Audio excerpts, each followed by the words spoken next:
काल आपण सामाजिक सक्षमीकरण इथपर्यंत पाठ बघितला. सामाजिक सक्षमीकरणाची व्याख्या जी मी सांगितली आणि सामाजिक सक्षमीकरण कसं मेजर केलं जातं तो सगळा पार्ट सांगितला. एजन्सी आउटकम ॲटिट्यूड, आता हे सारखा येत राहील डबल जेंडर एम्पॉवरमेंटची इश्यू बघताना पण किंवा पुढं टॉपिक बघताना. सो मग डिजिटल सक्षमीकरण, कायदेशीर सक्षमीकरण, शैक्षणिक सक्षमीकरण वगैरे. आणि देन आता सो पुढचा टॉपिक. सो आज आपण क्राईम ॲज अ इश्यू, एक सोशल इश्यू म्हणून टॉपिक डिस्कस करू इंडियन सोसायटीमध्ये. आणि सेकंडली क्राईममध्ये तुम्हाला एसे वगैरेचा पण अँगल इम्पॉर्टंट आहे का ते सांगतो. पण त्याच्या अगोदर एक जस्ट आता नवीन जे बरेच स्टुडंट्स ॲड झालेत त्यांच्यासाठी फक्त एक पॉईंट की UPSC मध्ये उत्तर लिहिताना की एक जो इश्यू जे मी बाकी आधीच्या स्टुडंटच्या बॅचवाल्यांना सांगितलंही असेल की मल्टी डायमेन्शनल आन्सर लिहा. की आडवी उत्तरे लिहा, उभी उत्तरे लिहू नका. Don't write vertical answer, horizontal answer लिहा. म्हणजे काय, आणि कुठल्याही टॉपरचे इंटरव्ह्यू वगैरे आहे का त्यांचा एकच पॉईंट असतो हा मॅक्झिमम लोकांचा. म्हणजे थोडक्यात काय की 1857च्या उठावाची कारणे तुम्हाला विचारली तर बाई कुठली तरी 3 आणि 4 कारणे लिहा 200 मार्काला, 200 शब्दाला. 50 शब्दात 4 कारणं एक्सप्लेन केली. त्यापेक्षा 10 ते 12 कारणं द्या एका लाईनमध्ये. तुम्हाला तिथं जास्त मार्क मिळणार आहेत. आणि तुम्हाला तर निबंधामध्ये MPSCने क्लिअरली मेन्शन केलेलं आहे, UPSCने ते पण केलं नाही की मार्क कशाला देणार आहेत. त्या 3 लाईन मी सांगितलेल्या, निबंधाचे बहुआयामी विश्लेषण, ओके, आणि टू द पॉइंट तुम्ही किती लिहिताय, आणि कन्सिस्टंट प्रेझेंटेशन ऑफ आयडिया. एका पाठोपाठ व्यवस्थित विचार आले पाहिजेत, उलटं पुलटं काही लिहू नका. सो ते त्यांनी ॲटलिस्ट इन्स्ट्रक्शन तरी दिली आहे. मग तिथं तुम्हाला बहुआयामी विश्लेषण करणे म्हणजे काय, तर मी नीतिशास्त्रात पण तुम्हाला हा चार्ट शिकवलाय आणि तेव्हा पण सांगितलेलं की आता कुठलंही उत्तर लिहिताना मल्टी डायमेन्शनल उत्तर लिहा. मग आता मल्टी डायमेन्शनल उत्तर कसं लिहायचं बहुआयामी, तर त्याचं हे बरेच डायमेन्शन असतात. तर जनरली तुम्ही आता बहुआयामी विश्लेषण जे मी सांगत होतो, आता बहुआयामी विश्लेषणामध्ये की सिंपल एक प्रश्नाचं उदाहरण देतो, नंतर मग इथिक्स वगैरे मी हे बऱ्याच वेळा शिकवेन, एसे मध्ये पण. सो हे जे 2 चार्ट आहेत की तुम्हाला याच्यात तुम्ही जेव्हा प्रिपेअर करताय तेव्हा बरेच जण तुम्हाला सांगतील सिनियर की पेस्टल अप्रोच वापरा उत्तर लिहिताना.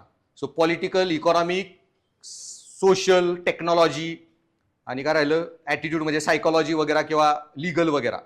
ते पेस्टल अप्रोच आहे ना, ते 8-10 घटक आहेत. मी 20-25 घटक देईन याच्या चार्टमध्ये. तेवढे सगळ्या घटकांनी कुठल्याही मुद्द्याचं अनालिसिस करायचं.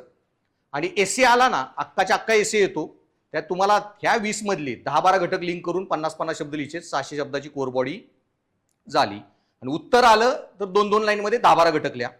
सो असे जे 15-20 घटक आहेत, आता ते मी एक क्राईमचं टॉपिक डिस्कस करत सांगणारच आहे.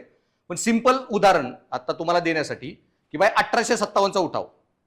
आता 1857चा उठाव का झाला याची कारणं विचारली. एवढा सोपा प्रश्न नाही येणार, पण आला तरी मग बऱ्याच वेळा काय होतं, तुम्हाला माहीत असली तरी तुम्ही 5-6 कारणं लिहिता, जास्त डिटेलमध्ये जाण्यापेक्षा. 8 माहीत असतील 8 लिहा. आणि बरीच कारणं माहीत असतात पण आठवत नाही ऑन स्पॉट. त्या केसमध्ये पण चार्ट वापरला ना तर तुम्हाला 4-5 कारणं अजून आठवून जातात ऑन स्पॉट, थोडी रिझनिंग करून.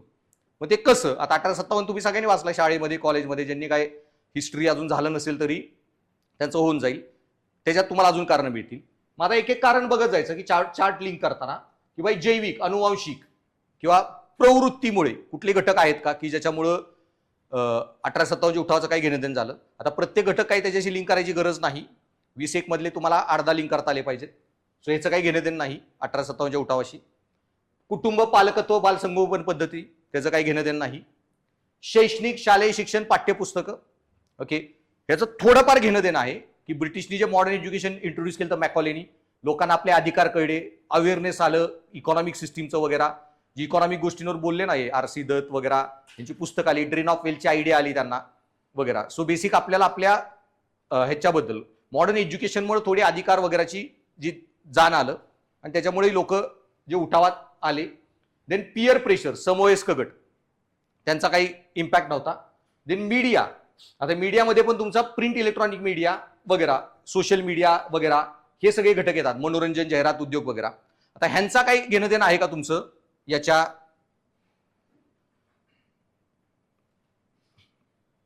एक मिनिट.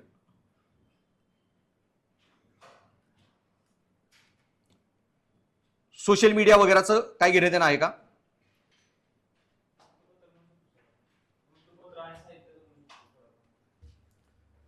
सो वृत्तपत्र मीडिया त्यावेळी इंडियामध्ये प्रिंट मीडिया आपलं बेंगॉल गॅझेट पहिलं इंग्लिश न्यूजपेपर 1815च्या पुढं मागे पब्लिश झालेला. सो त्याच्यामुळे लोकांमध्ये अवेअरनेस आलेला या गोष्टींबद्दल. देन सायकोलॉजिकल फॅक्टर काय होता का 1857च्या उठावामध्ये? सो इंडियातल्या लोकांना जे वंशवादी वागवलं जात होतं व्हाईट लोकांकडून, त्याच्यामुळे जे लोकांमध्ये दुय्यम स्थान, दुय्यम भावना आणि चीड जी होती त्याचं एक्सप्रेशन झालं. देन तात्विक ज्ञान त्याचा एवढा इश्यू नव्हता. तांत्रिक घटक होते काय? रॉयल एनफिल्ड गन आणि काडतुसांचा जो मेजर इश्यू झाला. सामाजिक घटक काय कारणीभूत होते 1857च्या उठावाला? समाज सुधारणा, सती बॅन, विडो रिमॅरेज वगैरेचे जे इश्यू झाले आणि त्याच्यामुळं पण समाजात अनस्टेबिलिटी करतात किंवा नवीन ट्रेडिशन आपल्या सगळ्या चेंज करतायत म्हणून. देन तुमचं संविधानिक घटक ते रिस्पॉन्सिबल होते. संविधानिक घटक म्हणजे काय की कायद्याच्या अँगलनी बघायचं, लॉ सिस्टीम वगैरेच्या अँगलनी. कुठले?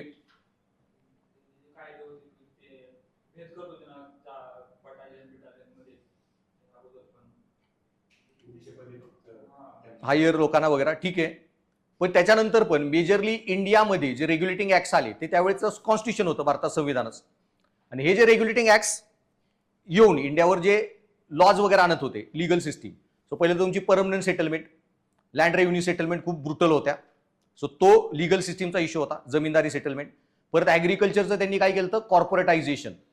ओके, की इंडियाला रॉ मटेरियल सप्लायर वगैरे जे सबसिस्टन्स ऍग्रिकल्चर होतं ते हटवलेलं. त्याच्यामुळे पण बरेच औद्योगिकरण, डिइंडस्ट्रियलाइज झाला इंडिया, गावागावाकडे शिफ्ट झाला, शेतीवर आधारित झाला. आणि शेतीमध्ये पण यांनी काय केलं बरंच तुमचं कमर्शियलायझेशन, त्याच्यामुळे पण बरीच अस्थिरता झालेली. देन प्रशासन, ऍडमिनिस्ट्रेशन. ओके, ऍडमिनिस्ट्रेशनची पण बरीच कारणं होती. आता विचार करा ऍडमिनिस्ट्रेशनमुळे कसा उठाव झालेला. ऍडमिनिस्ट्रेटिव्ह एक्सेसेस काही केलेल्या त्यांनी. अवध जे आहे ना त्या अवधला जे लॅप्स केलं अवध संस्थान, अवधला ब्रिटिशांचं चांगलं फ्रेंडली संस्थान होतं. पण यांनी काय झालं म्हणतात नंतर ते त्यांचा सगळा यूज करून झाला अवधचा. आता अवधला डिपोज करायला काय प्रॉब्लेम नाहीये म्हणून अवधवर एवढ्या स्टँडिंग ही जी हे होती करार आर्मीचा, ओके, तैनाती फौजेचा, त्यातून एवढे चार्जेस वगैरे जे घेत होते की जे अवध नंतर देऊ नाही शकलं. तर अवधच्या राण्यांना इतक्या म्हणजे एक्सेसेस मॅटरनी त्यांनी वागवलं की त्यांच्या अंगावरची पण ज्वेलरी वगैरे काढून आणली. इतक्या ह्युमिलेटिंग वेनी जे हे झालं, नवाबांच्या त्या ज्या बायका होत्या वगैरे.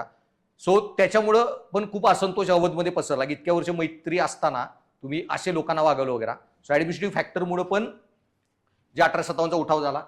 परत तुमचे राजकीय घटक, आता राजकीय घटक पर से एवढे म्हणजे हे नव्हते की पॉलिटिकल चेंजेस हे डॉक्ट्रिन ऑफ लॅप्स वगैरे. सो तो तुम्ही फक्त पॉलिसीच्या अँगलनी लिहू शकता. नवीन पॉलिसी डॉक्ट्रिन ऑफ लॅप्स जी आणलेली. डॉक्ट्रिन ऑफ लॅप्स मध्ये काय क्लॉज होता वाचले? Doctrine of lapse. सो वारस असेल तर खालसा नाही करणे, याचा इश्यू काय आहे म्हणजे प्रॉब्लेम काय होता? मग तो दत्तक घेत होता ना. असं थोडीच आहे, दत्तक बंद नव्हतं केलं त्यांनी. ठीक आहे ना, मंजुरी नाही दिली, प्रॉब्लेम काय आहे पण?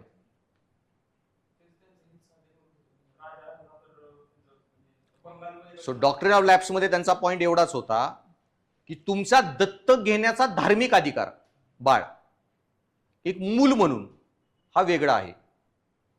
पण दत्तक तुम्ही बाळ घ्यायची तेवढी घ्या, पण राज्य हस्तांतर करायचा अधिकार त्या दत्तक बाळाला तो आम्ही ठरवणार देणार का नाही. सो तुम्ही पर्सनल लाईफमध्ये 10 पोरं दत्तक घ्या, काही प्रॉब्लेम नाही, पण त्याला तुम्ही राज्य देणार का नाही हे ब्रिटिश सरकार ठरवणार. त्या दत्तकाला मंजुरी द्यायची का नाही. सो तुम्ही रिलिजियस लेवलला दत्तक घ्या, काय प्रॉब्लेम नव्हता. झाशी राणी घेतलेलं पोरग दत्तक, पण तिला त्या पोराला राज्य चालवायचा अधिकार आम्ही देणार नाही. हस्तांतराने तुम्ही तुमची पर्सनल प्रॉपर्टी देऊ शकता.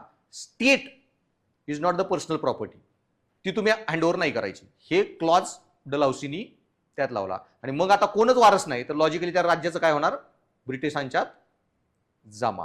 पण ह्या स्टेजमध्ये पोचलेले हे रिंग स्टँडिंग आर्मीच्या करारापासून, ती इव्होल्युशन आहे त्या प्रोसेसचं. स्टँडिंग आर्मीचं काय केलं त्यांनी तैनाती फौजेत, की तुमच्यावर कोणी अटॅक झाला तर आम्ही वाचू तुम्हाला. मग पुढे त्याचं काय झालं की तुमच्यावर अटॅक झाला वाचू, पण जर तुम्हीच कुणाची छेड काढली, भांडणं केली आणि तुमच्यावर अटॅक झाला तर आम्हाला लढावं लागेल. मग काय, तुमचं फॉरेन अफेअर आमच्या ताब्यात, कुणाशी काय रिलेशन करायची, ट्रिटी साईन करायची आम्ही ठरवणार. फॉरेन अफेअर गेलं. मग म्हणले इंटरनल डिस्प्युटन्स, तुम्ही काहीतरी पॉलिसीमध्ये गडबड केली, लोकांनी उठाव केला, आम्हाला लढायला यावं लागेल. तुमच्या इंटरनल ऍडमिनिस्ट्रेशनवर कंट्रोल करायला आमचा रेसिडेन्स कोर्टात ठेवणार. असं करत इंटरनल ऍडमिनिस्ट्रेशन पण ताब्यात, हळूहळू करत करत एवढा कंट्रोल केला की मग आता तुमचं स्टेट पण हस्तांतर करायचं का नाही आम्हाला विचारून ठरवायचं. ते doctrine of lapse was eventual end, तैनाती फौजेचा जो करार होता त्याचा ultimate development of that policy. तीच पॉलिसी पुढे डेव्हलप करत गेलेली. डलहौसीने अजून डोकं चालवलं त्या पॉलिसीत. सो राजकीय घटक, पर्यावरणीय घटक ॲज सच नव्हते. भौगोलिक घटक लिहू शकता, कारण नॉर्थ इंडियात जास्त झालेला तो, लखनौ वगैरे त्या एरियामध्ये तिथं, कारण साऊथ इंडियाला आपण आधी लढून लढून दमलो. सिंधिया 3 अँग्लो मराठा, 4 अँग्लो म्हैसूरवार वगैरे, हे आत्ता जाग आली नॉर्थ इंडियाला की आपणही लढलं पाहिजे. त्यामुळं नंतर त्यांना जे अॅट्रॉसिटी झाल्यात वगैरे, आणि इतक्या दिवस नॉर्थ इंडियावाली मिलिटरी सप्लाय करतोय त्यांना आपल्या विरुद्ध लढायला. आता त्यांच्यावर वेळ आली. सिंधियाच नाहीत लढले, बाई मी लढलो ना आधी 1803 सेकंड अँग्लो मराठा वॉरमध्ये, भयानक लढले सिंधियाच. सो त्याच्यात हा जो होता Arthur Wellesley, Richard Wellesley governor general होता इंडियाचा, आणि भारताचा मिलिटरीचा हेड होता कमांडर म्हणजे त्या बॅटलमध्ये आर्थर वेलस्ली. दोघं भाऊ होते, ड्यूक ऑफ वेलिंग्टन. आणि ह्याच आर्थर वेलस्लीनी टिपू सुलतानला हरवलेलं 4th अँग्लो म्हैसूर वॉर. या आर्थर वेलस्लीनी मराठ्यांना हरवलं 2nd अँग्लो मराठा वॉर सिंधियाजला. ओके. आणि ह्याच आर्थर वेलस्लीला लंडनला बोलवलेलं to defeat and lead British forces against Napoleon वॉटरलूला. आणि त्याचं वाक्य आपल्या बायोग्राफीतलं की defeating Napoleon at Waterloo was much tougher than defeating Scindias at Assaye was much tougher than defeating Napoleon at Waterloo. एवढा ब्रुटल फाईट दिली ती सिंधियाजनी. आणि त्यांनी फ्रेंच माणूस बोलवलेला त्या काळी, डिबॉईन, जो हा होता कवायती फौज जी म्हणतो ना इंग्रजांची, तसं ट्रेन करायला. तर फ्रेंच लोकांनी येऊन पहिली पलटणी फौज जी असते ना कवायती, जी इंग्रज लढायची, तशी माझे सिंध्यांनी ट्रेन करून घेतलेली. म्हणून माझे सिंध्यांना हे म्हणायचे नेपोलियन ऑफ द ईस्ट. ते स्ट्रॅटेजिस्ट होते, पण त्यांची डेथ झाली तोपर्यंत. आणि आय गेस राघोजी या सिंधिया कोणतरी होतं 2nd अँग्लो असाईला. So whatever. देन शेती, ऍग्रिकल्चर घटक, जे मगाशी मी सांगितला, शेतीला त्यांनी आधीपर्यंत काय लोक होते, कॉर्पोरेटायझेशन, आता त्यांनी केलं कमर्शियलायझेशन. असली काय त्याला म्हणतो आपण, कमर्शियलाइज क्रॉपला काय म्हणतो, नगदी पिके, ती कंपल्सरी केली त्यांनी. हे कॉटन वगैरे, त्याच्यामुळे लय इंडेप्टेडनेस वाढली लोकांची. देन संघटनात्मक व्यावसायिक घटक, की संघटनात्मक गटामध्ये ईस्ट इंडिया कंपनी, ही प्रायव्हेट कंपनी इंडिया चालवत होती. हा मेजर इश्यू होता बरं का. थोडक्यात समजून घ्या की बिहार, प्लासीन बक्सार जेव्हा जिंकलं ईस्ट इंडिया कंपनीने, म्हणजे काय झालेलं आहे इश्यू, त्यांना देश चालवायचा कधीच एक्सपिरियन्स नव्हता. आले ते कशाला, ट्रेड करायला. अचानक तुमच्या हातात लिगल सिस्टीम आहे. थोडक्यात अंबानी अदानीला केलंय महाराष्ट्राचा सीएम आणि भारताचा पीएम. त्याला कंपनी चालवणे आणि देश चालवणे दोन वेगळ्या गोष्टी. इथिक्समध्ये 2 टॉपिक्स आहेत, कॉर्पोरेट गव्हर्नन्स आणि ऍडमिनिस्ट्रेटिव्ह इथिक्स. तुम्ही प्रायव्हेट कंपनी बनली डायरेक्ट पॉलिटिकल पॉवर प्लासीमध्ये, तिथून पुढे मग डिझास्टर होणार होता. सो त्यांचे जे फंक्शनिंग होतं ईस्ट इंडिया कंपनीचं बिट प्रॉब्लेमॅटिक. आणि ऐतिहासिक, हिस्टॉरिकल फॅक्टर, ऐतिहासिक पण एक फॅक्टर होता. आणि असलेच ऑडवाल्लीचे 1857लाच का झालं बरं, कोइन्सिडन्स नाही का? 1757 प्लासीन 1857 हा उठाव, एक्झॅक्ट 100 वर्ष. का बरं?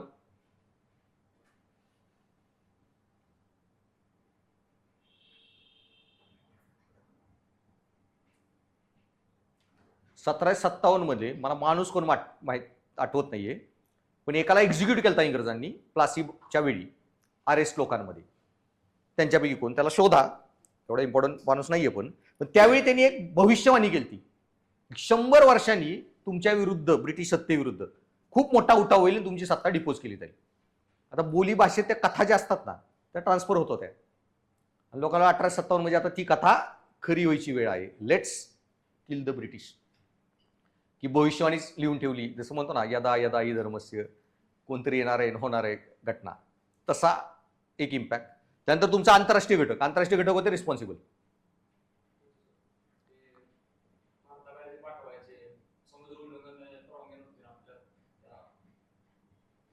ठीक आहे ना. पण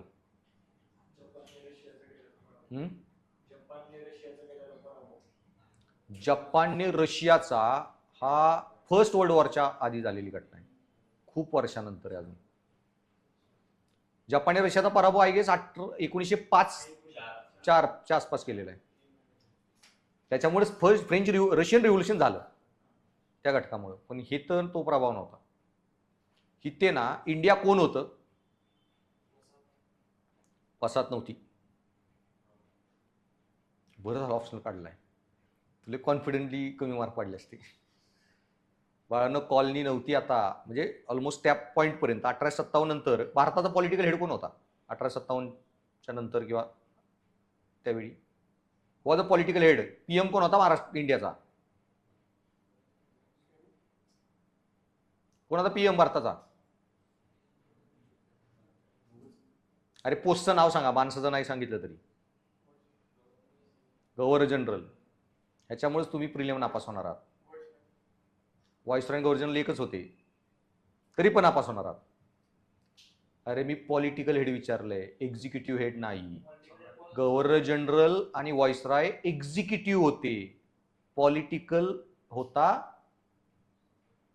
सेक्रेटरी ऑफ स्टेट, जो लंडनच्या पार्लमेंटमध्ये असायचा. सो बाळानो, सेक्रेटरी ऑफ स्टेट म्हणजे काय होतं की लंडनमध्ये पार्लमेंटमध्ये इलेक्शन झाले, जी पार्टी निवडून आली त्या पार्ट्यांचे बनणार मंत्री, तसा त्यांचा एक खासदार लंडनचा, तो होता भारत मंत्री. कळलं? मिनिस्टर. अमेरिका युरोपमध्ये मिनिस्टरला सेक्रेटरी म्हणतात आणि IAS ला असिस्टंट म्हणतात. सो लंडनचा होम सेक्रेटरी आला ना भारतात मीटिंगला, तर प्रोटोकॉल नुसार इंडियाचा होम सेक्रेटरी नाही जाणार, इंडियाचा होम मिनिस्टर जाणार.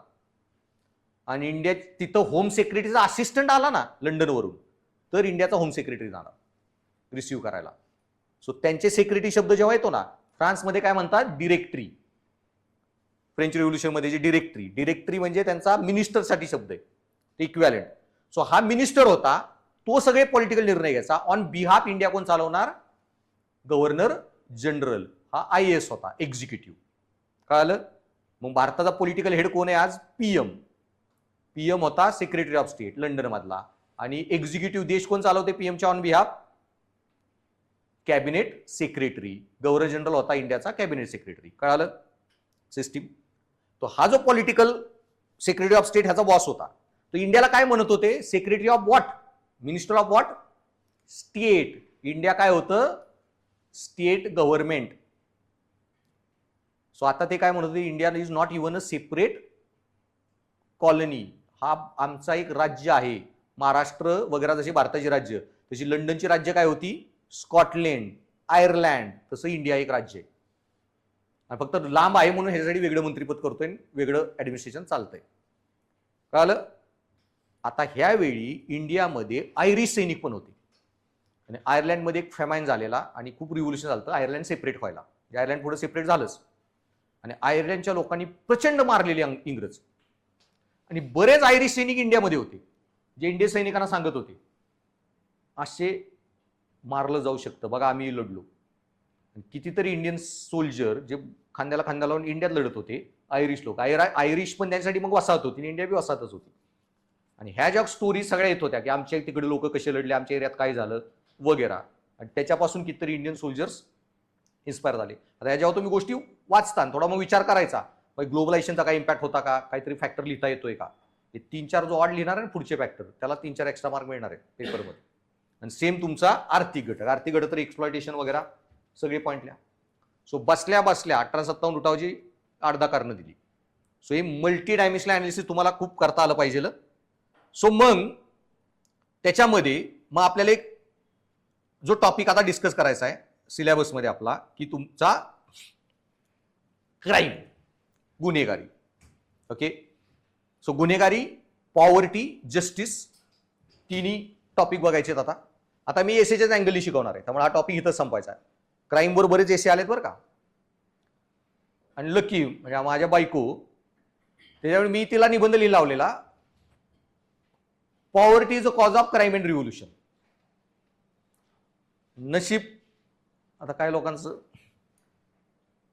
हेच असतं. त्याच वर्षी यूपीएससी प्रश्न आला, poverty anywhere is threat to prosperity everywhere. तुमचा अर्धा जर एसे ओव्हरलॅपिंग झाला असेल ना, इतका परफेक्ट लिहिता येईल. सो क्राईमवर पण त्यांनी एसे विचारले आणि ते प्रिडिक्ट करता येतात कधी कुठला एसे येतो. मी सांगितलं ना, याला मॅक्सेस अवॉर्ड मिळाला रवीश कुमारला, त्याच वर्षी एसे आला, bias media is threat to democracy. So एवढे प्रिडिक्टेबली येतात. आणि एकच तुम्हाला यायला पाहिजे, लकी नशिबानी आरामात तुम्हाला एसे लिहिता येतो. सो वॉट एव्हर, तो क्राईमवर असा कुठलाही एसे आला, सो क्राईम डिस्कस करायचा. आणि क्राईम डिस्कस करताना मी सोशल इश्यूचे तुम्हाला आता 8-10 टॉपिक सांगणार आहे, जिथं डिस्कशन इथं संपायचं आहे. डेथ पेनल्टी असावी का नसावी वगैरे पासून सोशल मीडिया अँड क्राईम वगैरे. सो एक डायमेन्शन बघत. सो ओपन इंडिया आता 2 तास फक्त crime as a issue discuss होणार आहे. So multiple social issue plus crime as a essay topic itself.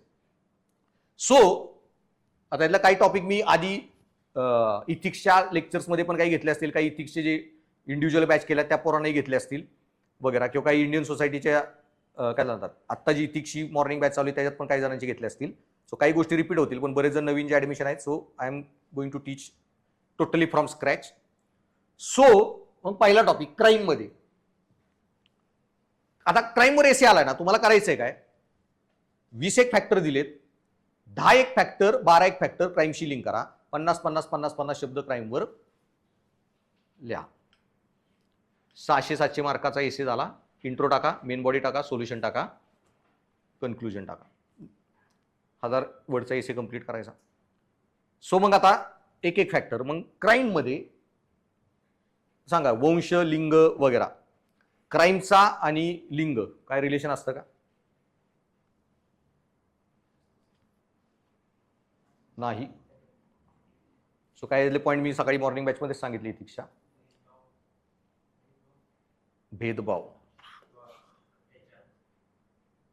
Crime against women त्या अँगलनी तुम्ही लिहू शकता, लिंग म्हणून जर लिहायचं असेल तर. पण बेसिकली इंडियाच्या जेलमध्ये मी सांगितलं ना, 90% लोक जेलमध्ये पुरुष आहेत, 10% महिला आहेत. काय म्हणला?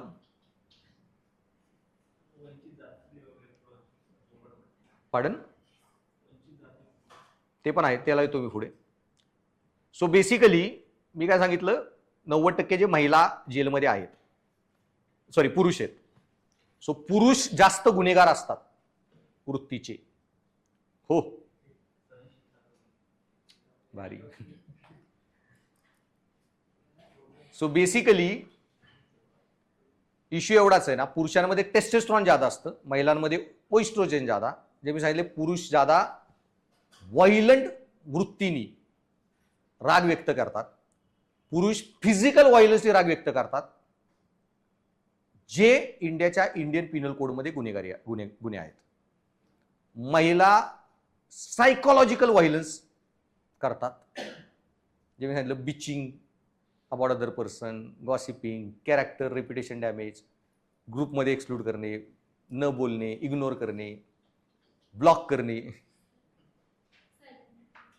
सायलेंट ट्रीटमेंट, जे आयपीसी सीआरपीसी मध्ये गुन्हे नाहीत बेसिकली.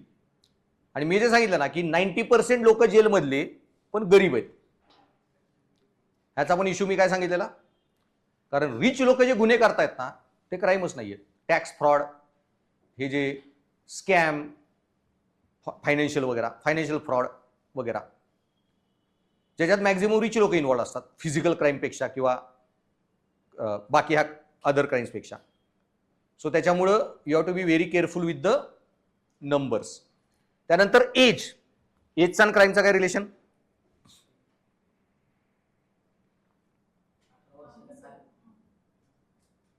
सो 18 वर्षाच्या खाली गुन्हा पकडला जात नाही. 16 ते 18 त्याच्यामध्येही जे क्राईम पकडतो तो ज्युव्हेनाइल जस्टिस ऍक्ट मध्ये adultery is considered, sorry like adult criminal पकडला जाईल. 16च्या खाली तर 3 महिने करेक्शन होम, 14-16 मध्ये 14च्या खाली तर काही गुन्हा करू, नॉट इव्हन कन्सिडर्ड क्रिमिनल. तिथे एक कन्सेप्ट येतो doli incapax legal system मधला, he is incapable of committing crime. त्यात ती विचारसरणीच आली नाही, तो अमोरल आहे, ना नैतिक आहे ना अनैतिक आहे, तो नीती शून्य आहे, त्याला नैतिकतेची जाणच नाही. त्यामुळे त्यांनी कुठला गुन्हा जरी केला तरी तो गुन्हा पकडला जात नाही, त्याला ते कळतच नाही गुन्हा होत आहे. सो एजचा इम्पॅक्ट आहे. आता ह्याच्यामध्येच एक 2-3 इश्यू इथं सांगून टाकणार आहे, सोशल इश्यूज, त्याच्यावर काही तुम्हाला फिरून प्रश्न येईल. तो सुप्रीम कोर्टामध्ये एक मॅटर आला आणि सुप्रीम कोर्टाने एक केस सांगितली एजच्या ह्याच्यामध्ये, रोमिओ ज्युलियट केसेस, ह्याच्या बाबतीत सरकारने काहीतरी करावं. सुप्रीम कोर्टाने स्वतः हा शब्द वापरला. तर काय मॅटर आहे रोमिओ ज्युलियट केसेस, ऐकलाय?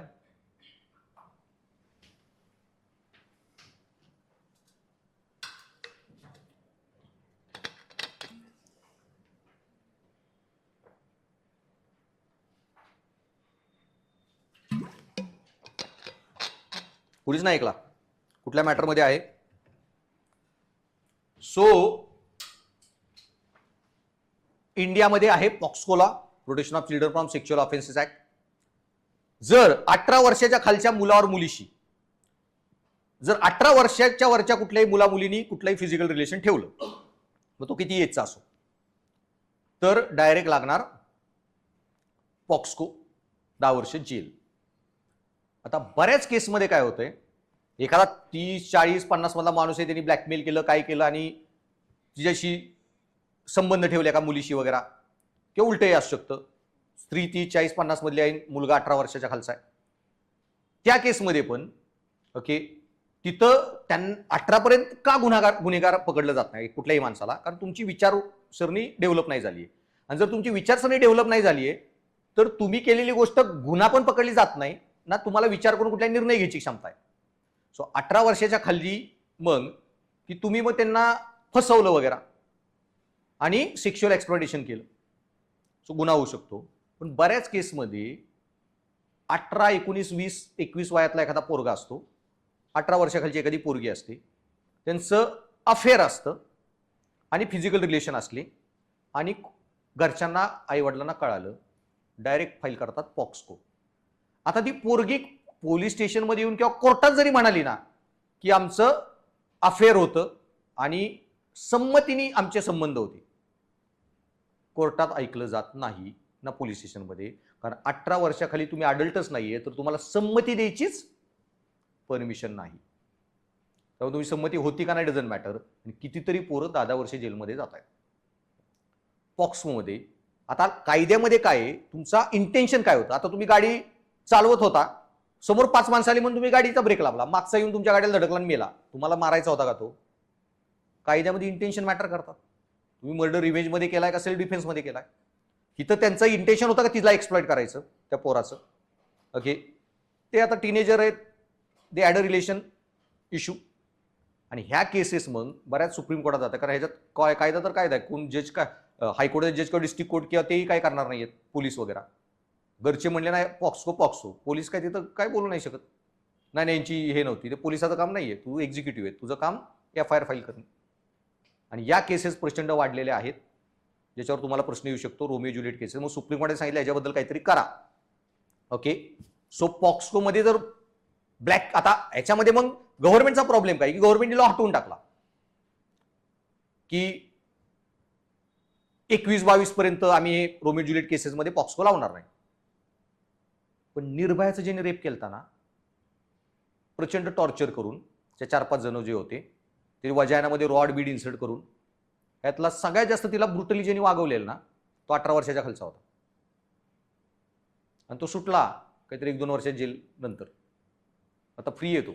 बाकीचे जे अडल्ट होते त्यांना फाश्या झाल्या. So there is no guarantee की 18-19 वर्षाचा आहे म्हणून ब्लॅकमेल करणार नाही, एक्सप्लॉयटेशन करणार नाही.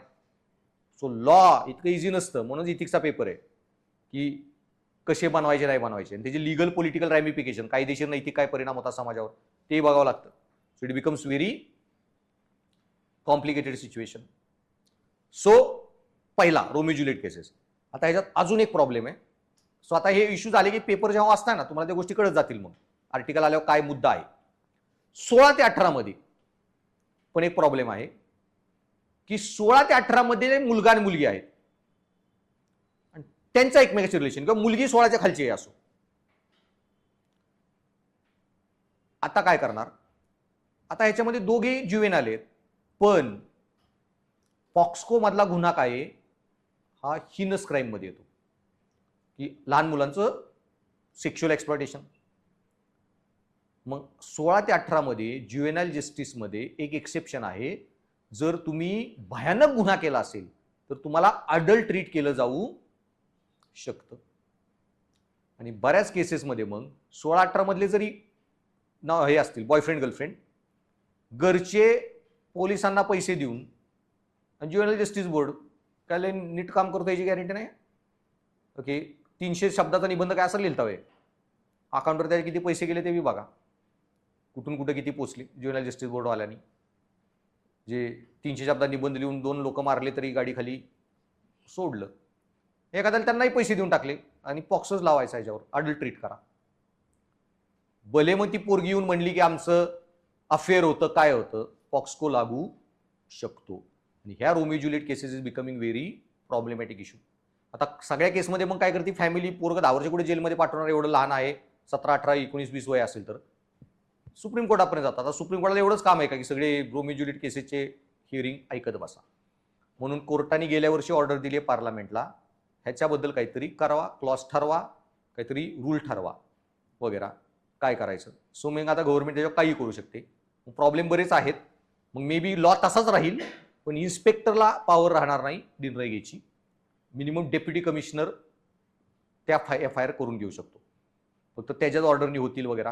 मग DCB म्हणजे IPS रँकचे येतात, ते लोक नीट स्टडी करतील, तिचं म्हणणं काय होतं, त्या मुलाचं मेंटॅलिटी काय होती वगैरे, एक्सप्लॉयटेशनचा ब्लॅकमेलचा अँगल आहे का वगैरे, आणि नसेल दिसत वगैरे तर पॉक्सकोला एक्सेप्शन करा वगैरे. सो आता काहीतरी करावं लागेल. आता तुम्ही माझा मग एकदा DCP पण पैसे घेऊन मिसयूज करू शकतो. सिस्टीम चालवणं एवढं इझी नसतं. ओके, सो बेसिकली एजचा इश्यू. आता ह्याच्यामध्ये अजून एक इश्यू आहे पॉक्सको मधलाच, तोही सांगू टाकू, ज्याच्यावर सुप्रीम कोर्टात केस गेलेली, पण त्याच्यात काही सुप्रीम कोर्टाने केलं नाही, मॅटर क्लोज आहे. पण सांगायला पॉक्सको काय म्हणतो की 18 वर्षाच्या खाली मुलगा मुलगी असो त्याच्याशी संबंध कोणी ठेवला जेल. आता दिल्लीच्या एका हॉस्पिटलमध्ये एक आई पोरीला घेऊन आली अबॉर्शन करायला, ती 18च्या खालची होती. पोलिसांनी लॉ क्लिअरली सांगतो, डॉक्टरनी पहिलं काम FIR पोलीस स्टेशनला फोन करायचा. डॉक्टर फोन करायला, तिची आई म्हणली तुम्ही का फोन करताय, माझी पोरगी आहे, मला काय प्रॉब्लेम नाहीये, हिचा इश्यू, हिचा काय ब्लॅकमेल एक्सप्लॉयटेशन नाही झालंय, मला माहिती आहे ॲज अ गार्डियन. सो तिचं म्हणणं होतं की माझ्या मुलीचा बॉयफ्रेंड होता, मला माहित होतं, त्यांचे फिजिकल रिलेशन होते, मला माहित होतं, I have no problem with that. त्यामुळे जे प्रेग्नन्सी ऍक्सिडेंटल झाली आहे त्याच्यामध्ये तिचं काय एक्सप्लॉयटेशन नाही झालं, सो FIRचा काय संबंध आहे FIR पोलीस इन्व्हॉल्व करायचा. पण आता जर पोलिसांनी सपोज डॉक्टरांनी अबॉर्शन केलं तिचं ऐकून आणि उद्या हे प्रूव्ह झालं की एक्सप्लॉयटेशन झालेलं, डॉक्टरवर पॉस्को लागू शकतो. डॉक्टर काय रिस्क नाही घेणार आहे, कारण तू मदत केली एक्सप्लॉयटेशनमध्ये अबॉर्शन करून. सो डॉक्टरचं काम काय, लॉ ते त्याच्या पुढे जाणार नाही. FIR फोन करणार पोलीस स्टेशनला, पोलीस स्टेशन पोलीस आली. ती दिल्लीमध्ये श्रीमंत होती, सांगितलं ना लॉ चेंज होतात, मग पैसा असेल तर ती डायरेक्ट गेली सुप्रीम कोर्टात, पॉक्सकोतली प्रोव्हिजनच हटवा, की जर गार्डियन म्हणून मी संमती, मला माहित होतं आणि एक्सप्लॉयटेशन नाहीये, गार्डियनला माहिती आहे, तर आता याच्यातले 2 कॉम्प्लिकेटेड इथिक्सचे इश्यू आहेत म्हणून सांगतोय. कोर्टाने तिची रिक्वेस्ट उडवून टाकली, चेंज करणार आहे पॉक्सकोत. काय का? पहिला तर बऱ्याच घरांमध्ये घरातलाच कोणीतरी सेक्शुअल एक्सप्लॉयटेशन करतो. ती केरळातली जी मी केस सांगितली, एक त्या ह्याची मुलीचा रेप केस झाली, ते वडिलांनी केलेला रेप. सो अशाही केसेस होतात. त्याच्यामुळे एखादी आई म्हणू शकते की बाप माझा 10 वर्ष जेलमध्ये जाईल, हिचा माझा नवरा वगैरे, त्यापेक्षा झालं ते झालं. कितीतरी चाइल्ड ट्रॅफिकिंग केसेसमध्ये स्वतः घरातल्यांनी विकलेलं असतं. त्यामुळे यू कांट एक्सपेक्ट की घरातल्यांना माहित होतं दे ओके म्हणून केस नाही करायची. ते पोलिसांचं काम आहे इन्व्हेस्टिगेशन करणे. त्यामुळे तर तू काय म्हणते doesn't matter. Second complicated issue हा होता, 18 पर्यंत तुम्हाला स्वतःची नैतिकता नाहीये, नीतिमत्ता नाहीये, विचारसरणी नाहीये, म्हणून तुम्ही गुन्हा केला तरी गुन्हेगार नाही. का? कारण तुम्ही तुमच्याबद्दल निर्णय घेऊ शकत नाही, म्हणून गार्डियन असतो. कॉम्प्लिट इश्यू हा होता की मग गार्डियन म्हणून तुम्हाला हा अधिकार आहे का 18 वर्षाखालच्या लोकांना सांगायचं की तुम्ही तुमच्या शरीरावर काय करू शकता? कळलं की मी परमिशन दिली तिला फिजिकल रिलेशन ठेवायचं असेल तर ठेव. अरे पण ही परमिशन द्यायचा तुला अधिकार आहे का आई म्हणून? जर तिलाच अजून माहित नाही तिच्या शरीराबद्दल काय करावं. कळलं का? हे खूप कॉम्प्लिकेटेड इश्यू आहे. उद्या तीच पोरगी म्हणू शकते की मला तेवढं कळत नव्हतं, तुला कळलं नाही का तेव्हा सांगायचं ही गोष्ट करणे चुकीची वगैरे, किंवा याच्यात काय प्रॉब्लेम आहे. सो त्यांना त्या स्वतः शरीराबद्दल निर्णय घ्यायचा अधिकार नाहीये, तर गार्डियनला तो अधिकार मिळतो का त्यांना त्यांच्या शरीरावर काय करा न करा हे सांगायचा. कोर्ट म्हणलं गार्डियनचे अधिकार फक्त हे आहेत, गार्ड. ओके, एक्सप्लॉयटेशन होऊ नये, ब्लॅकमेल होऊ नये, शिक्षण चांगलं मिळावं, ही आर्थिक सगळ्या सुविधा मिळाव्यात. तुमचा अधिकार हे नाही त्यांना काय कर हे सांगणे. They should think it independently. हा, तिला वाटलं 18 वय, भले तिची विचारसरणी नाहीये, पण तिला बॉयफ्रेंड होता, तिने फिजिकल रिलेशन ठेवले, ते तिचे निर्णय, तुला सांगायचा अधिकार नाहीये तू काय कर म्हणून. काय नको करू हे you can tell as a guardian. What should be done, not the concern. कोर्टाने त्याचं ऍप्लिकेशन उडवलं, पॉक्सको remains as it is. Then hormonal cases. So हॉर्मोनलचा बी इश्यू असतो क्राईममध्ये. टेस्टोस्टेरॉन आणि एस्ट्रोजनचा पण सांगितला. काही लोकांना हॉर्मोनल फिलिंगच होत नाहीत, सायकोटिक असतात, मेंटली डिरेंज्ड, इमोशनली डेड. हे लोक म्हणजे मर्डर करताना दे विल फील नो काय म्हणतात any pain or wrongness in it. तो सिरियल किलर कोण होता तो फेमस, तो आपला Sobhraj, that kind of people. त्यांना वाटतं नाही एवढं लोक मारून आलेलं आहे. Very cold blooded criminals. Then कुटुंब. कुटुंबाचा आणि क्राईमचा गुन्हा आहे, रिलेशन आहे का? आहे काय? हिचं उत्तर एकाच ह्याच्यात असतं प्राजक्ताचं, हो नाही. पुढची सर चर्चा करू नका, मी सांगितले उत्तर मान्य करा, नाही तर जावा तुमचं तुम्ही बघा. पुढे बोल ना, उत्तर का?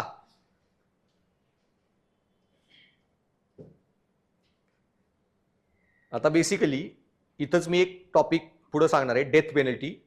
खूप इश्यू चालतो, काय प्रश्न येतील, should be abolished or not. त्याचा अर्धा पार्ट आत्ता सांगतो, अर्धा पार्ट पुढच्या स्क्रीनवर. सो डेथ पेनल्टी असावी का नसावी? आता याच्यामध्ये फक्त एक पॉइंट लक्षात ठेवा की कुठलाही गुन्हा कुठल्याही माणसाने केला असेल ना, 99.99% तो त्याच्या गुन्ह्यासाठी रिस्पॉन्सिबल आहे, पण 1% तो रिस्पॉन्सिबल नाही. There is always a element of societal failure. त्याच्यामुळं कुठल्याही गुन्ह्यासाठी अल्टिमेट पनिशमेंट दिली जाऊ नये, विच इज डेथ. बाकी कुठलीही द्या. आणि जर state can't create life, so state shouldn't deprive life. सरकारने जी गोष्ट बनवलीच नाही ती सरकारने काढून घेऊ नये. कारण तुम्हाला जर कळलं उद्या गुन्हा त्यांनी केलाच नव्हता, तुम्ही जन्माला घालू शकता माणूस, परत त्याला आहे तसा आणू शकता का? तुम्ही ते करू नका जे तुम्ही आणू शकत नाही, करू शकत नाही. Basic point. आता coming to society, element of societal failure का? त्याचं एकच उदाहरण आहे सिंपल सांगायला, जे की निर्भयाच्या रेप केसमध्ये जेव्हा लोकांची नावं पब्लिश झाली, आधार कार्ड वगैरे सगळे पोलिसांनी शोधले, त्यातला एक यूपीच्या ज्या गावचा होता, मीडियावाले त्याच्या घरी पोहोचले, त्याच्या आईला विचारलं की तुमच्या पोराने असंच केलं माहितीये का? त्याच्या आईचा जो रिप्लाय होता की वो अभी जिंदा आहे. सो 5-6 वर्षाचाच असताना तो दिल्लीला निघून गेला घर सोडून. घरच्यांना हे माहित नव्हतं तो 10-12 वर्षांनी जिवंत आहे का नाही, कुणी किडनॅप केला, ऑर्गन काढले, विकले, मारला, पुरला, कुठे, काहीच संबंध नाही. जे सांगितलं भारतामध्ये अशाही फॅमिलीज आहेत. आणि ते जे पोरं होते, instead of being born in that family to those parents in that society, मी सांगितले जर तुमचे भाऊ म्हणून जन्माला आले असते तर आज माझ्या क्लासमध्ये MPSC UPSC प्रिपेअर करत असते. आणि ते पोरं तुमच्या घरात जन्माला याच्याऐवजी जर अंबानी अदानीच्या घरात जन्माला आले असते तर कुठल्या पोरीचा रेप करायच्या ऐवजी 10-50 गर्लफ्रेंड घेऊन फिरले असते. So where you are born defines everything. तुमच्या गुन्हेगारी पण एक मूल्य आहे. आणि तुम्हाला पुढे सगळे विषय शिकण्यावर कळेल, आयुष्यात काही फ्री विल नाहीये. लिटरली सांगतोय. आता तुमच्यापैकी एखाद्याचे IAS बी पोस्ट निघेलं कट टू कट एका मार्कानी, आणि तो एक मार्क तुम्हाला इथिक्स मध्येच नशिबाने आला, आणि तुम्ही नशिबाने माझ्या क्लासला चालता. सगळं तुम्ही व्यवस्थित केलं, फक्त इथिक्स माझ्या क्लास केला नव्हता आणि तुम्हाला एक मार्क कमी आला. Life is very uncertain, very random. कधी कुठे काय होऊ शकतं, हेच बुद्धा म्हणतोय, शून्यवाद. सो बाई तुमच्या आवडीनिवडी तुमच्या नाहीयेत. तुम्हाला सांगितलं काल परवाच की तुम्हाला IAS IPS वाटतंय बनायचं, मी माझ्या हिमतीवर IAS IPS आहे. 20-30% पण तुमच्या हिमतीवर नाही. अफगाणिस्तानमध्ये जन्मला असताना 20 IAS IPS. सौदी अरेबियात पोरींना मागच्या वर्षी ड्रायव्हिंग लायसन्स दिल्या, IAS IPS बनणं शक्यच नाही. आणि तुम्हाला किती बुद्धी असती, नॉर्थ ईस्टमध्ये जन्माला आला असताना जिथे नेटवर्क पण नाहीये, फॉरगेट IAS IPS. सो तुमच्या आवडीनिवडीमध्ये पण आणि चॉईसेसमध्ये पण इतका समाज इन्व्हॉल्ड आहे, बाकी सगळे घटक, की तुमचे निर्णय पण तुमचे 22% पण असतात. कळले? आयुष्यात होणाऱ्या घटना सगळ्या. सो त्याच्यामुळे तो गुन्हेगार असला 99%, 1% समाज, त्याला कुठलं घर मिळालं, शिक्षण, हे गोष्टी मॅटर करतात. त्यामुळे डेथ पेनल्टी का दिली जाऊ नये. राहिलेली डेथ पेनल्टीची एकच आर्ग्युमेंट नाही, खूप आहेत, थोड्या वेळात सांगतो. सो आता एवढी लक्षात ठेवा. सो कुटुंब, मग आपल्याला मराठीत धडा बी होता, एक पोरगा लहानपणी छोटे छोटे गोष्टी चोरत असतो, मोठा गुन्हेगार बनतो, मग फाशीशी होते, मग शेवटची इच्छा काय म्हणून म्हणतो मला आईला भेटायचंय, मग आईला भेटायला येतो आणि तिला मिठी मारतो आणि तिचा कान चावतो की तू लहानपणी जर मला थांबवलं असतं या छोट्या छोट्या गोष्टी गुन्हे करताना, एवढा मोठा गुन्हेगार झालो नसतो.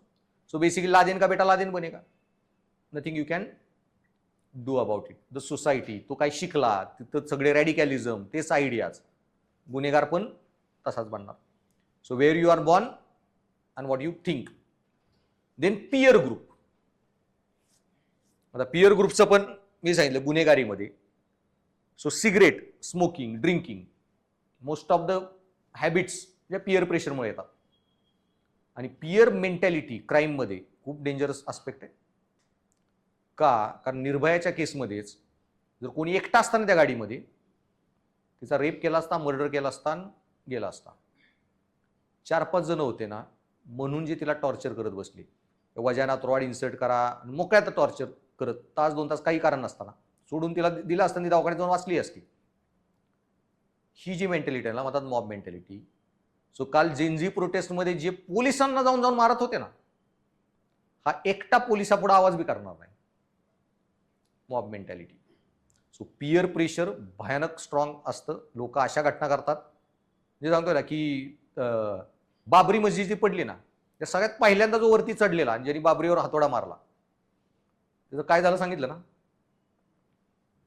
तो इस्लामला कन्वर्ट झाला. मॉब प्रेशरमध्ये तर त्यांनी हे केलं, पण त्याला घरी आल्यावर गिल्ट झाला की यार मी कुणाच तरी देवाचं का होईना स्थान मोडलं, गिल्टच जाय ना. सो मॉब प्रेशरमध्ये तुम्ही असे निर्णय घेऊ शकता जे नॉर्मल माणूस कधीही कॉमन परिस्थिती घेऊ शकत नाही. सो पियर प्रेशरमुळे पण खूप भयानक गुन्हे होऊ शकतात. दंगे बिंगे हे त्याचंच हे आहे. मॉब मेंटॅलिटी तुम्हाला टॉपिकच इथिक्समध्ये शिकायला, सामाजिक प्रभाव आणि आणू नये. कारण कधी पोलिसांनी लाठीचार्ज करावा आणि कधी मॉब असल्यावर गप बसावं.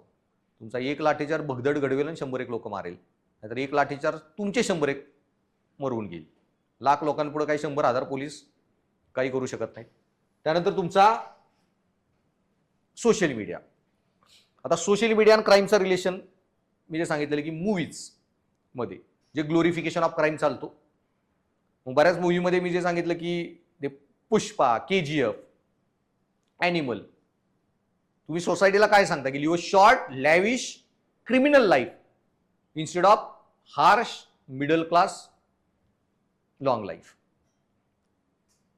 सो सोशल मीडिया ह्या जनरल मूवीजचा इम्पॅक्ट, की तुम्ही काय रोल मॉडेल्स बनवताय, काय मूवीत ग्लोरिफाय करताय, ओके. आणि त्याच्यामध्ये हे आयटम सॉंगचं पण मी जे सांगितलेलं ऑब्जेक्टिफिकेशन ऑफ विमेन. सो निर्भयाच्या रेप केस नंतर जी वर्मा कमिटी अपॉइंट केली ती, त्यांनी हे पण रिकमेंडेशन केलं की आयटम सॉंगवर बंदी घाला. हा टॉपिक जेंडर इश्यूमध्ये सेपरेटली शिकवणार आहे मी. आयटम सॉंग्स बॅन का नाही झाले तेव्हा त्यांचं म्हणणं काय होतं, न करणाऱ्यांचं म्हणणं काय होतं, मोठा इश्यू आहे तो, अर्धा तास लागेल तिकडं, कारण आता चालू इश्यू आहे. पण त्यांचं म्हणणं काय होतं की आयटम सॉंग्समध्ये जे महिलांसाठी शब्द वापरले जातात, पौवा, तंदुरी, चमेली वगैरे, वस्तुकीकरण करणे आणि एकदा जर ती वस्तू झाली, तिला काय भावना नाहीत, संवेदना, त्याला काय हे नाहीयेत, इमोशन्स, संवेदनावाद नाहीये, भावना नाहीयेत, then you can treat them way you want, कशी वागवा. जो वस्तूला लात मारू शकतो तिला मारा. त्याच्यामुळं त्यांचं जे म्हणणं होतं, item songs the first step towards violence against women, हे वस्तुकीकरण करून व्हायलन्स वाढवत आहेत. सो आयटम सॉंगचा एक प्रभाव क्राईम महिलांच्या अगेन्स्ट सेपरेटली डिटेलमध्ये बघू. आणि त्याचा एकच लाईन की आयटम सॉंग्सनी काय परिणाम होतो गाणी ऐकून, जे मी सांगितलंय की पॅट्रियोटिक गाणी ऐकून जर तुमच्याकडे देशभक्ती येते, अभंग गाणी ऐकून स्पिरिच्युअलिटी येते, तर आयटम सॉंगचा पण इम्पॅक्ट तोच होणार. समाजाचा महिलांकडे बघणारा दृष्टिकोन तसाच राहणार. सिंपल. आता सोशल मीडिया, आता हा टॉपिक फक्त डिटेलमध्ये हितच कायमचा निपटून समजून घ्या. आता सोशल मीडिया आणि क्राईम जो इश्यू चालू आहे, सोशल मीडियामध्ये तुम्ही बऱ्याच वेळा ऐकलं असतं की सोशल मीडियासाठी भारतामध्ये कायदाच नाहीये रेग्युलेट करायला. सो आहे का नाही कायदा सोशल मीडियासाठी भारतात? कुठला?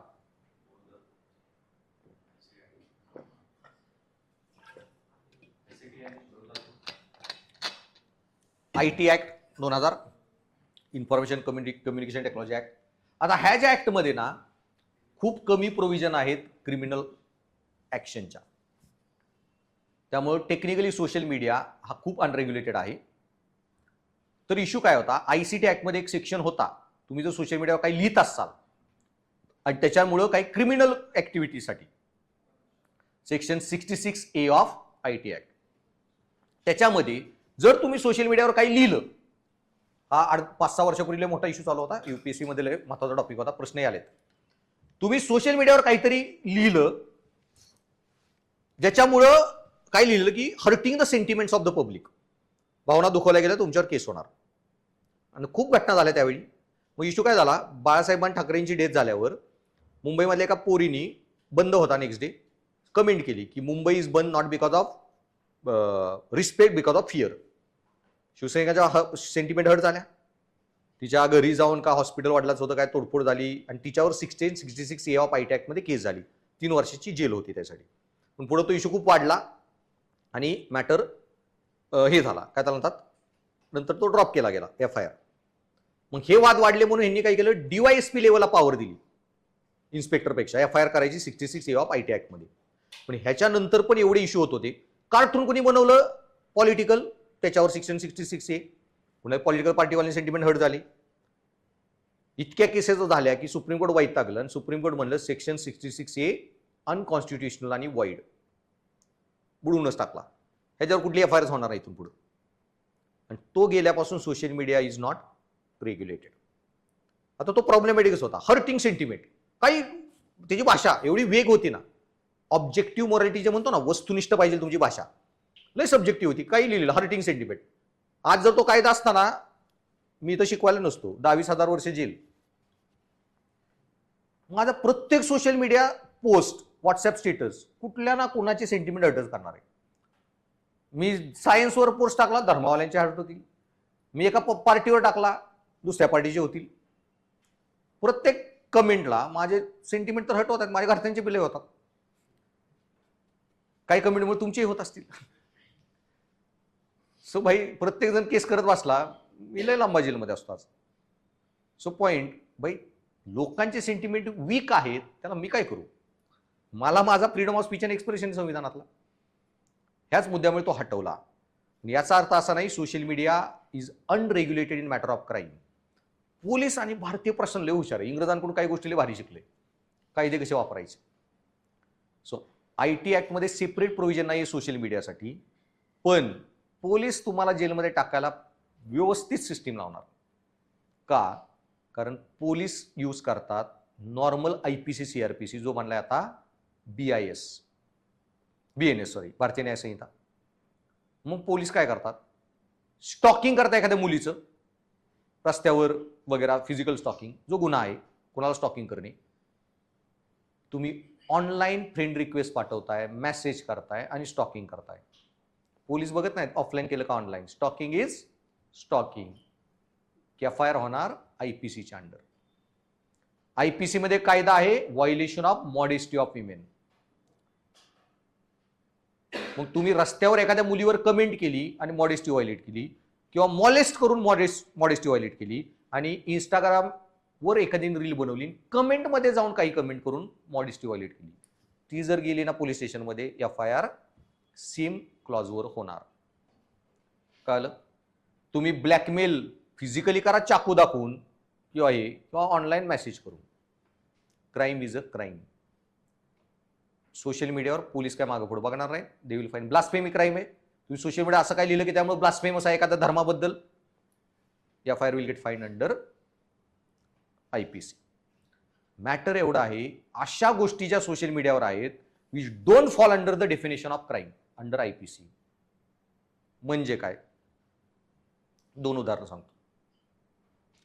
सो आमच्या कॉलेजमध्ये असताना रोज डे बिजडे असायचे. कपल होतं, लय रोज डे मिळाले त्यांना, couple of the year of phone award मिळाले. नंतर कॉलेज कंप्लीट झाल्यावर ती पोरगी PG ला गेली अमेरिकेला, तो इथं होता. नंतर वर्षांनी त्याला वाटलं काहीतरी गडबड आहे. ती विसरलेली की तिने सगळे पासवर्ड शेअर केले त्याच्याबरोबर. तिने एक दिवस Gmailला लॉग इन केलं. तिला तिकडे दुसरा बॉयफ्रेंड होता आणि त्याचे सगळे चॅट मिळाले. त्यांनी सगळे चॅट Gmailच्या लिस्टमधल्या प्रत्येक माणसाला पाठवले, त्याच्या घरातल्या, फ्रेंड सर्कलमधल्या सगळ्यांना. त्यात बरेच पर्सनल चॅट बी होते त्यांचे. याच्यासाठी कुठलीही FIR होऊ शकत नाही. कळलं? यूज ऑफ सोशल मीडिया और टेक्नॉलॉजी. दुसरा इश्यू, एका बॉयफ्रेंड गर्लफ्रेंड रिलेशन होतं, ब्रेकअप झाला. त्यांनी पोस्ट लिहिली फेसबुक वगैरेवर तिच्याबद्दल निकनेम वापरून, आणि talking about their all personal life, त्यांचे काय फॅन्टसी, फेटिश, व्हॉट एव्हर सगळंच लिहून टाकलं. सगळ्यांना वाचलं, त्यांना कळलं कुणाबद्दल बोलत आहे. तिला ते खूप ह्युमिलेटिंग झालं आणि तिने सुसाईड केली. पोलीस काहीच करू शकत नाही. कुणाबद्दल लिहिलंय? मी माझी पोस्ट लिहिली आहे, नाव नाही कुणाचं, निकनेम वापरलेलं. तिचा वडील सुप्रीम कोर्टापर्यंत गेला. सुप्रीम कोर्टाकडे कुठला कायदाच नव्हता. सुप्रीम कोर्टाने सांगितलं गव्हर्नमेंटला 66A ऑफ IT ऍक्ट परत आणा with objective categories, clear cut defined. म्हणजे काय? Bullying someone into suicide असं नाही, हर्टिंग सेंटिमेंट. कसे आठवतील कोणाच्या? ऑब्जेक्टिव्ह कॅटेगरी म्हणजे काय? Rumour spreading leading to death, जे जुन्नरमध्ये झालं. जुन्नर नाही काय, जवाहर, ते साधू लोक कोविडमध्ये, त्यांच्या संप्रदायातल्या एकाची डेथ झालेली गुजरातमध्ये, अंत्यविधीला जायचं होतं, हायवेने गेले तर अडवलं असतं म्हणून जंगलातल्या रोडमध्ये चाललेले. तिथं आता ट्रायबल एरियात ज्यादा ट्रॅफिकिंग होतं चाईल्डचं. एखाद्याला ॲड्रेस बिड्रेस विचारला असेल, त्याला वाटलं चाईल्ड ट्रॅफिकर आहेत. विदाउट व्हेरिफिकेशन त्यांनी मेसेज स्प्रेड केले ग्रुपवर, चाईल्ड ट्रॅफिकर आले, चाईल्ड ट्रॅफिकर आले. लोकांना वाटलं चाईल्ड ट्रॅफिकर आहेत, अडवून मर्डर झाली. तुमच्या रूमवर कोणाचा जीव गेला हे मग व्हॉट्सअपवर एखादी मेसेज पाठवायची, ते 10 वेळा विचार करा वगैरे. आता बघा, प्रश्न खतरनाक लॉ वापरतं. मध्ये बिबट्याला गावात म्हणून लोक AI व्हिडिओ बनवायला लागले. गव्हर्नमेंटला हुशार आहे, एक्झिक्युटिव्ह ऑर्डर काढली. खोटे AIचे व्हिडिओ बनवून बिबट्या वगैरे प्राण्यांचे समाजामध्ये पसरून भीती निर्माण करणे, तो समाजात भीती पसरवणे हा गुन्हा आहे बरं का IPC. इंग्रजला खतरनाक कायदे सोडून गेले. तुम्ही AIचा बिबट्याचा व्हिडिओ बनवला तरी पोलीस उचलून नेणार. झटक्यातच बंद झाले सगळे व्हिडिओ. सो असा रेग्युलेट केला जातोय, सेपरेट लॉ नाही. ते म्हणले क्लिअर कट डिफाईन टर्म पाहिजे. ब्लास्फेमी काहीतरी कंटेंटमध्ये लिहिलेली आहे, rumour reporting leading to death वगैरे. जो कोर्टाने अजून गव्हर्नमेंटने आणला नाहीये त्याला गव्हर्नमेंट आणेल. ते श्रीकृष्णा कमिटी त्यासाठी बसवलेली, त्यांचा रिपोर्ट पण आलेला आहे. त्याच्या पुढे फायनल काय होतंय डिसिजन होईल. पण त्या केसमध्ये कोर्टाकडे ऑप्शन नव्हते, पण सुप्रीम कोर्टला हुशार होतं किंवा असतं. त्यांनी काय सांगितलं पोलिसांना, त्यांचे सगळे मागचे चॅट काढा जे पण अवेलेबल आहेत, आणि त्यात कुठेही त्यांनी ही 2 नावं वापरलेली आहेत. ते निकनेम तिला वापरले आहे, रिफर, गुड मॉर्निंग दिस असा मेसेज पाठवलाय तिला निकनेम वापरून, झालं एस्टॅब्लिश. तो तिच्याबद्दल बोलत होता, टाका जेलमध्ये. आता जर ते एकही जर चॅट सापडलं नसतं ना तसं निकनेमचं, फिनिश, काही कोर्टाला करता आलं नसतं. सो सोशल मीडिया अनरेग्युलेटेड आहे, where there is no criminal intent. अशा बऱ्याच गोष्टी लोक लिहू शकतात. ओके, आता तो इश्यू प्रॉब्लेमॅटिक का आहे हे आता तुम्हाला करंट वाचत कळेल. तुम्ही आता काय लिहायचं, मग सरकार ठरवायला लागलं अरे हे आम्हाला आवडत नाहीये म्हणून. सोशल मीडियावर त्यांनी लॉ बनवला, काय लिहायचं नाही लिहायचं. सरकार विरोधी खोटी माहिती पसरवली. जे आता सरकार डिपार्टमेंट बनवत होतं fact checking unit, supreme court म्हणलं ना कहीं पे निगाही कहीं पे निशाणा. लोकांना माहिती पोहोचवणे नाहीये तुमचं काम, तुम्हाला ध्रुवराटीला बंद करायचं आहे. आणि एकटा तिथं लंडनमध्ये बसून तुमचं निम्मे वोट कमी केले त्यांनी. 20 खासदार ध्रुवराटीने एकट्याने केले कमी व्हिडिओ बनवून. तू सरकारविरुद्ध कुणी काही लिहायचं नाही. तुम्हाला क्राईम कंट्रोल करायचा इश्यू नाही, ते म्हणजे क्राईमचा एलिमेंट दाखवा तरच freedom of speech and expression cartel करू शकता. खोटी माहिती पसरवली काय फरक पडतोय. मी सरकारबद्दल खोटी माहिती पसरवली, इंडियामध्ये IPS 20% आहेत, 14% आहेत, तुम्ही खरे नंबर सांगा ना. कुणी काय बोलावं तुमची परमिशन घेऊन नाही बोलू शकत माणूस इंडियामध्ये. कोर्टाने क्लिअर केलं, सुप्रीम कोर्टाने फॅक्ट चेक युनिट उडून टाकलं. सरकार आणत होतं फॅक्ट चेक युनिट. म्हणजे फॅक्ट चेक युनिट काय, सोशल मीडियावर काही माहिती टाकताना आमच्याकडून चेक करून घ्यायची, व्हेरीफाय, आणि परमिशन दिली तरच अपलोड. ब्रुटल सेन्सरशिप होती, सुप्रीम कोर्टाने फक्त वाचवलं. ओके, आय गेस चंद्रचूडच होते त्या वर्डिकच्या वेळी. सो तो इश्यू सोशल मीडियाचा. सो कुठे क्राईम आहे कुठे नाही, आणि त्याच्यावर तुम्हाला क्वेश्चन येणार आहेत. सेम IT ऍक्ट मध्ये पण काही क्रिमिनल ऑफेन्स आहेत बरं का. आता ते मध्ये डीपफेक व्हिडिओ यायला लागले यायचे, मुले यायला लागल्यावर अमिताभ बच्चननी ट्विट केलं की डीपफेक येत आहेत, गव्हर्नमेंटने काहीतरी केलं पाहिजे. गव्हर्नमेंटने काय नाही केलं, एक ट्विट रिप्लाय केला, there is already a law, नवीन बनवायची गरज नाही. Section 66D of IT act तो बनवला 20 वर्षापूर्वी. 20 वर्षापूर्वी AI होतं का? नाही. ब्युरोक्रेसी भारतातली खतरनाक आहे. 20 वर्षापूर्वी जरी AI नसेल ना, तरी 20 वर्षापूर्वी तुमचं MS पेंट होतं. आता MS पेंट मध्ये तुम्ही एखाद्याची बॉडी आणि एखाद्याचा चेहरा नुसता कट करून लावला, भले ते कळून येईल खोटा आहे, करू शकत होता ना. आता AI फक्त तेच एकदम रिअलिस्टिक लेवलला करून दाखवते डीपफेक म्हणून. पण कोर्टाने म्हणले आम्ही IT ऍक्ट मध्येच एक लॉ बनवलाय, गव्हर्नमेंट म्हणलं 66D, impersonation of a person. कुठल्याही माणसाचं इम्पर्सोनेशन केलं, पहिल्या ह्याच्यात काहीतरी 1 वर्ष जेल आणि 1 लाख फाईन, दुसऱ्या ह्याच्यात अजून काहीतरी फाईन आणि 3 वर्ष जेल आहे. सेकंड टाइमला तुम्ही डीपफेक बनवली कुणाचीही, सेमच लॉ लागणार आहे. सो असा सोशल मीडिया आता रेग्युलेट होत आहे. आता हे सरकारला करायचं नाही असं पण नाहीये, केला तरी प्रॉब्लेम होतोय, नाही केला तरी प्रॉब्लेम होतोय. तर सोशल मीडियावर काय लिहिताय याचा पण म्हणजे एखाद्या त्याच्या गुन्ह्याचा अँगल असेल नसेल, both angle it become very subjective. So अजून तर सुप्रीम कोर्टाच्या सांगण्यानंतर नवीन 66A ला त्यांनी काही टर्म बनवली नाही. आता जो पण सोशल मीडिया रेग्युलेट होतोय क्राईमसाठी, तो कशातून होतोय, तुमचा या IPC CRPC किंवा BNSच्या स्टँडर्डनुसार. देन आता कसं लावतात, पॉक्सो मध्ये काय, सेक्शुअल एक्सप्लॉयटेशन ऑफ चिल्ड्रन. तुम्ही 18 वर्षाच्या खालच्या एखाद्या मुलीला किंवा मुलाला असे सेक्शुअल इमेजेस पाठवणे, व्हिडिओज पाठवणे, हे पण काउंट होणार आहे ह्याच्यात. ते सोशल मीडियावर पाठवा किंवा फिजिकली दाखवून त्यांना तुम्ही व्हायलेट करत आहात. पॉक्सको दोन्ही केसमध्ये लागणार. त्यात ते नाही बघणार तुम्ही ऑनलाईन गोष्ट केली आहे का ऑफलाईन केली आहे. कळलं डिपार्टमेंट कसं काम करत आहे, जे तुम्हालाही तसंच करावं लागणार आहे. ओके, देश चालवायला. देन इंडिव्हिज्युअल सायकोलॉजी आणि क्राईमचा काही रिलेशन आहे का. सो थोडंफार सायकोटिक लोक जे मागे सांगितलं, ओके, क्राईम वगैरे सगळ्यात एवढा नाही. तात्विक ज्ञान संपादन करणे त्याचा काही एवढा इश्यू नाही. देन तांत्रिक घटक, त्यात पूर्ण निबंध 50-100 एक शब्द या निबंधात. टेक्नॉलॉजिकल क्राईम जे चाललेत आता, हे house arrest, OTP scam, ransomware attack वगैरे, ह्याच गोष्टी निबंधात आठवत नाहीत. क्राईमवर निबंधाला सगळे लिहून येतात. अरे आता कोण पाकिट मारत नाही, सगळे OTP स्कॅम करतायत. त्यामुळं मग चार्ट जेव्हा वापरताना अरे तांत्रिक घटकावर काय, मग तुम्हाला वाटतं अरे लिहिचं राहून गेलं असतं. क्लासमध्ये बाहेर येऊन आठवण्यापेक्षा क्लासमध्येच आठवा हे घटक. 10-12 घटक लिहा, काम झालं. तांत्रिक घटक. देन सामाजिक, सांस्कृतिक, धार्मिक, सामाजिकरण, संस्कृतीकरण वगैरे, संस्कृती परिचय, काही शब्द ते बदललेले. सो सामाजिक सांस्कृतिक घटक कुठले,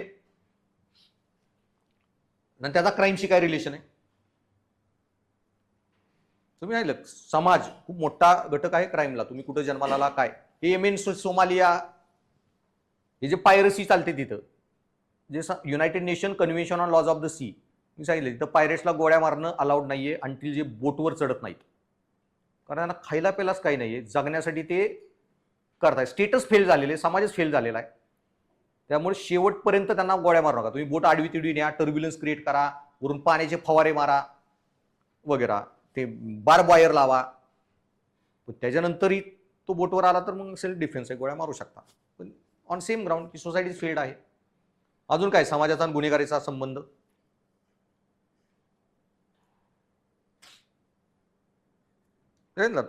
कुठल्या समाजात जन्माला आला, लादेन का बेटा लादेन बनेगा.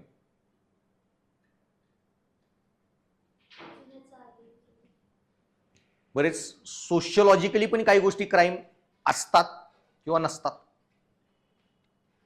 बऱ्याच ठिकाणी. इथे इग्लूंचं मी एक उदाहरण दिलं. इग्लू लोकांमध्ये हिवाळा जर खूप लांब चालला आणि अन्न साठा संपला तर घरातल्या सगळ्या एल्डेस्ट माणूस जो आहे ना त्याला मारून खाल्लं जायचं.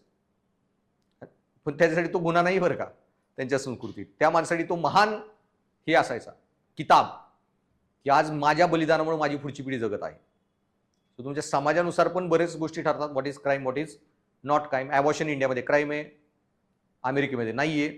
सो तुम्ही सामाजिक लेवलला पण कंपॅरिझन करून बरेच गुन्हेगारी. मरायटल रेप क्रिमिनलायझेशन इंडियामध्ये क्राईम नाही आहे, अमेरिकेत आहे मरायटल रेप क्राईम. सो पुढे आपल्याला तो टॉपिक डिस्कस करायचा सेपरेटली जेंडर इश्यूमध्ये, का आहे नाही. खूप कॉम्प्लिकेटेड टॉपिक आहे तो.